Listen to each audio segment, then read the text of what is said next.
আপনারা আইনগত বিষয়ে আসি, ওইখান থেকে আপনারা মোবাইলটা পান নাই, তার কাছেও মোবাইল পান নাই। আচ্ছা ধরে নিলাম তার কাছে মোবাইল পেয়েছেন। আপনারা বাংলাদেশে জাস্টিসের জন্য এত ছাত্র মারা গেল, এত খুন হলো, আপনারা যে জাস্টিসের জন্য বা আমরা জাস্টিসের জন্য এত আন্দোলন সংগ্রাম করলাম, সেই জাস্টিসের জায়গাটা আজকে কোথায়? যে জাস্টিসের জন্য সেই মব জাস্টিস প্রথাটাই তো আবার চালু হলো, ইনজাস্টিস প্রথাটা তো আবার চালু হলো। একটা মোবাইল চুরির অপরাধ কি মৃত্যুদণ্ড? একটা মানুষকে মারার পরে তাকে খাওয়ায়ে সুস্থ করে আবার মারা, পায়ে আগুন ধরিয়ে দেওয়া, তার হাতের উপর মানে লাঠি রেখে পালানো, এটা কোন ধরনের অমানবিক অত্যাচার আমাদের জানা নাই।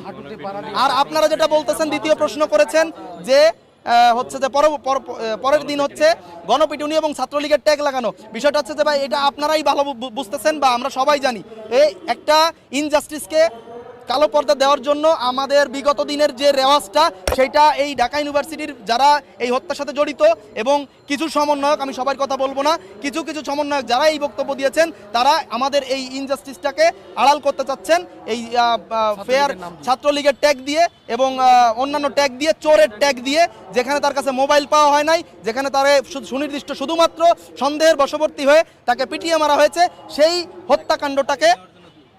এবং আপনারা গণমাধ্যমে দেখেছেন তার মামাতো বোনের স্পষ্ট বক্তব্য দেখেছেন এবং তার কাছে রেকর্ডিং আছে। এই সমস্ত নামধারী মেধাবীরা, নামধারী সমন্বয়করা তার মাত্র 35,000 টাকার কথা বলেছে। ভালো কথা, সে মোবাইল চুরি করছে, মোবাইলটা কোথাও তার কাছে পাওয়া যায় না, তার জন্য তার কাছে 35,000 টাকা কেন চাবে? গণপিটুনির যে কথাটা এবং ফিজিক্স কেমিস্ট্রি, আপনি ফিজিক্স কেমিস্ট্রির কথা কেন বলবো? বাংলাদেশের প্রচলিত আইনে খুনের থেকে বড় অপরাধ তো আর নাই ভাই। একজন খুনিকেও তো জাস্টিসের মাধ্যমে ফাঁসি দেওয়া হয়, এইটা কোন ধরনের ইনজাস্টিস? এটা গণপিটুনির কথা বলতেছেন। আমরা এই ঘটনা সহ বাংলাদেশের এই গণপিটুনির ইতিহাস, যেটা গণপিটুনির যে রেওয়াজটা, এইটাই আমরা মানে কঠোর দ্ব্যর্থহীন কণ্ঠে বলতে চাই। এই গণপিটুনির রেওয়াজ থেকে আমরা বেরিয়ে আসতে চাই, গণপিটুনির নামে এই স্বেচ্ছাচারিতা থেকে আমরা বের হয়ে আসতে চাই।